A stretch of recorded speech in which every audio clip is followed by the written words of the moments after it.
Hello guys, blessed be. So I managed to get lucky enough to harvest a bunch of yellow docks or curly docks.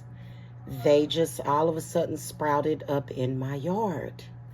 And I feel like this was like a parting gift from this house because I'm actually renting. And spirit, just those nature spirits said, go right ahead. So I am going to pick off these dried leaves first of all. So I'm going to put this to the side and move all this stuff out of the way. Candle wax and crystals and stuff from my last project. So I am going to bottle them in this cute little bottle is what I'm about to do. Okay. And you guys get to hang out with me while I do that. Now, I am probably going to just process these and put like some insert, like some voiceover, because I was feeling really lucky when I found these. So just enjoy. So curly dock or Romaza crespa, Rumex crispus. Though not native to the Americas, another carryover from Europe, this plant is well established in its various medicinal uses, both here and in its homeland. It grows in woodlands readily and spreads so easily it may be classified as an invasive weed. The Blackfoot used the mashed root pulp for swelling and sores.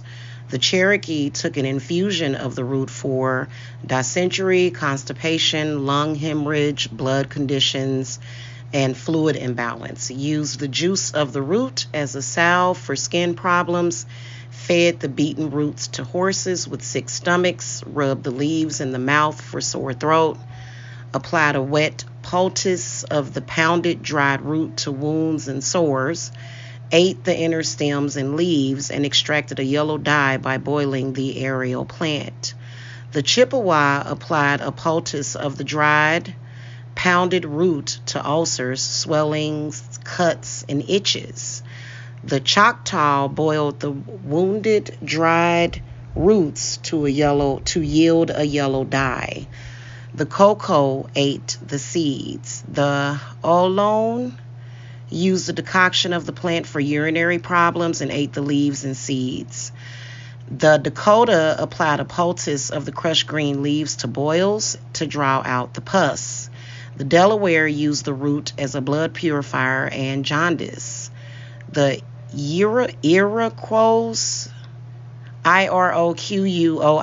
used the stalks for rheumatism. Took a decoction of the plant for bowel trouble, intestinal colds, and as an emetic before sporting events.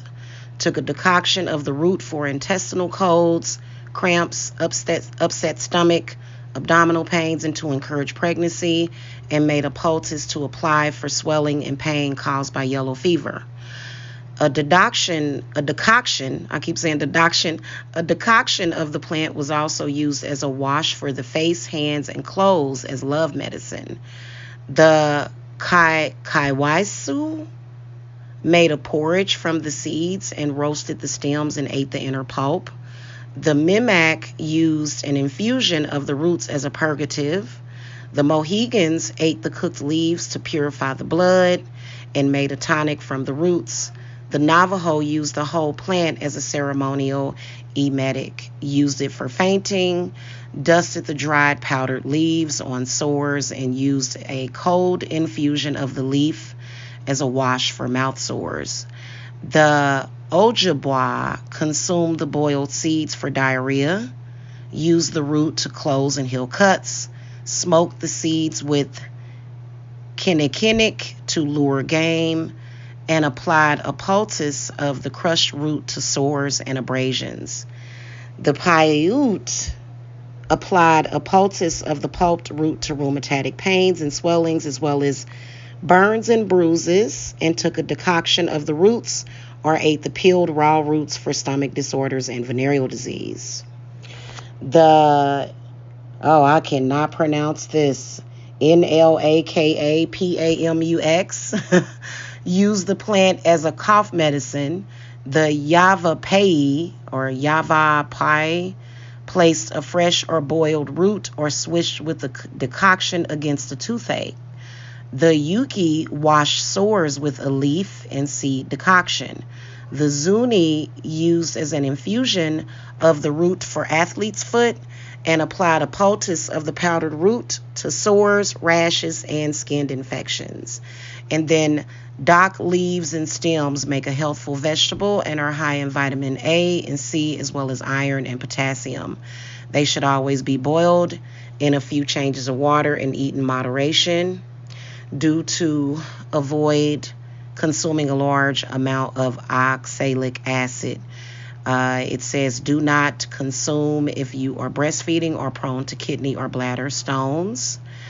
And the high iron content of the plant given an application in managing anemia. Most parts of the plant are laxative in nature, and this should be kept in mind when eating the plant or using it medicinally.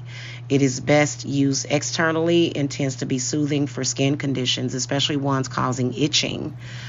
The root contains the highest concentration of medicinal compounds, though all parts may be used.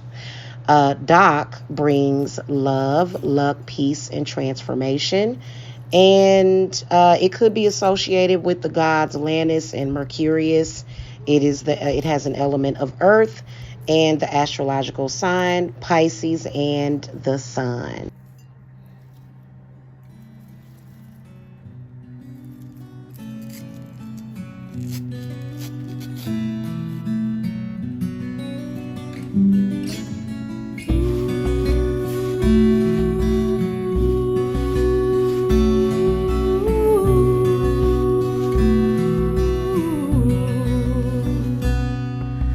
Dark some night and shining moon, balance of the dark and light. Hearken ye, O witches' rune, as we perform our sacred rite.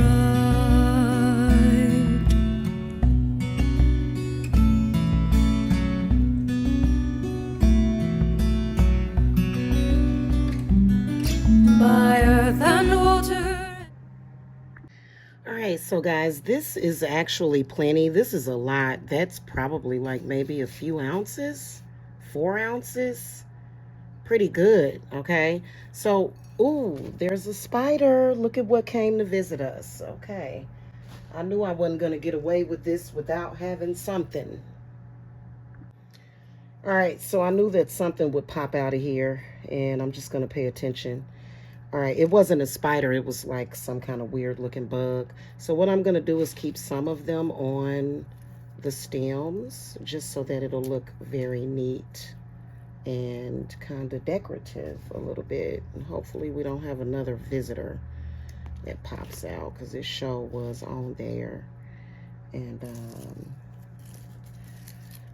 it was like really not, it wasn't threatening at all, thank God. Okay. All right, I'm just gonna do this one with this particular one. Okay. And then I'm just gonna take these and just kind of like make them go upward since I got this big old jar. And this one wants to do that.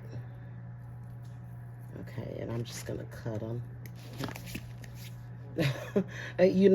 Sometimes when you bring stuff in from outside, things are crawling. And it's just one of those things. And luckily I'm not getting bitten. Okay, let's do this real quick. Yeah, because they wanna touch me. Sometimes nature likes to touch on people. Okay. And I went out there at night so that I wouldn't get attacked by bees or something else.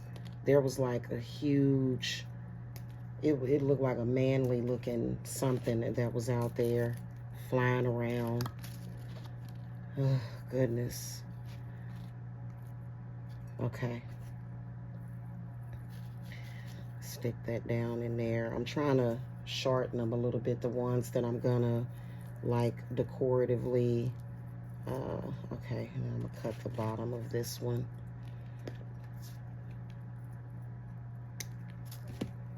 Okay.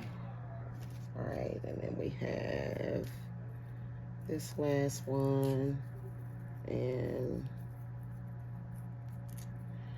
so of course I'm going to use these in projects.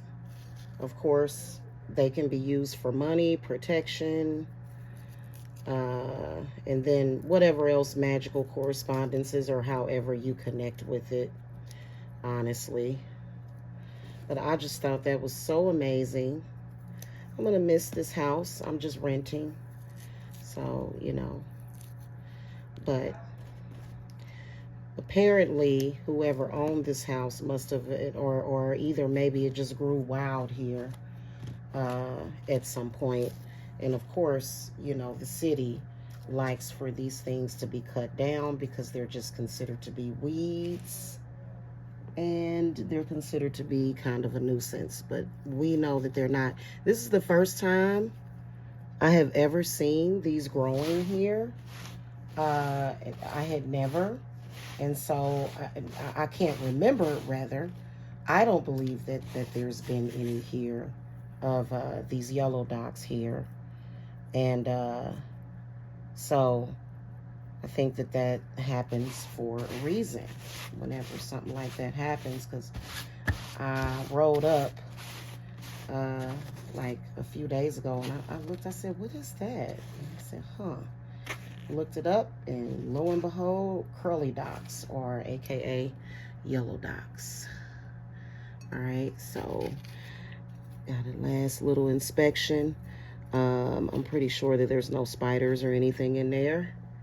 And I'm just going to put the top on it, and there they are.